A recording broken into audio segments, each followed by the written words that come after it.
Hey everybody, I'm going to do a quick before and after impromptu video here. I was watching my striped Raphael this morning and it's getting really big and fat. It's a little pork pie trying to hide in that little cave down there, and it can't even turn around anymore.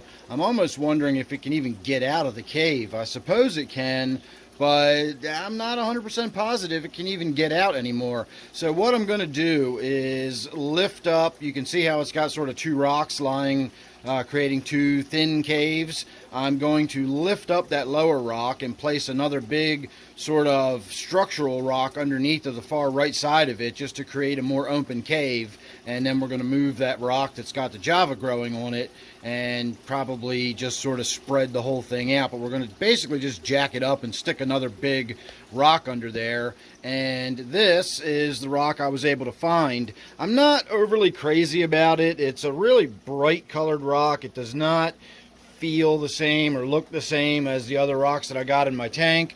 These are all collected around my yard or local streams, reservoirs, wherever. This is all locally collected rocks, and I have no idea where I picked this one up, but I like the shape of it, and so we're going to be able to put that in there, and it's nice and flat, and that'll give me a good solid structure for laying down, and then I can put that other rock over top of it to create a nice big open cave. And in short order, this is going to be so covered with growth and green stuff and off-walks and everything else that you'll never have any idea what kind of rock that is or what it actually looks like. It's just going to look like a nice dark rock covered in stuff underneath of that other one. So let me do that, and we'll get back and see how much room that striped Raphael's actually got in there. Let's see if we can get a little bit of a look at how fat his belly is. So you can see how crammed in there that poor guy is.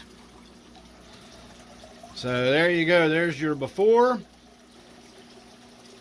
and there's your after. So needless to say, I scared all the fish out of this end of the tank while I was in there working on it.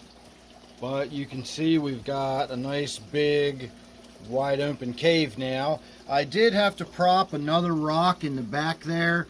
The way the rock was sitting on the piece of wood, I know there's a lot of glare there, it's hard to see, but just the edge of the rock was catching the piece of wood, and it was sort of a little bit wobbly, and I'm always afraid something like that's going to fall on the fish that's underneath of it. And so I did, well, again, I know it's kind of hard to tell, but I did prop a rock. You can see it right there.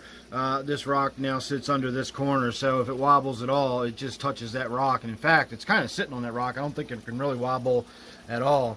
So there's now plenty of room for the striped Raphael to get in there if he wants. He relocated to this end of the tank for the time being.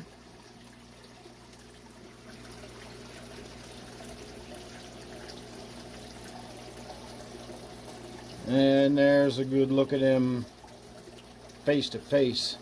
And no, there's nothing wrong with his eyes. Somebody told me once that I want to say it's a walleye, or there's a reason the eyes are blue like that, but they've always been that way, and they're supposed to be like that. There's nothing wrong with his eyes. They're not, you know, he's not blind or anything like that. I think it's got to do with being able to see better in the dark or something. I'm not sure, but the eyes are fine. There's nothing wrong with it. They're supposed to be that sort of weird blue color like that.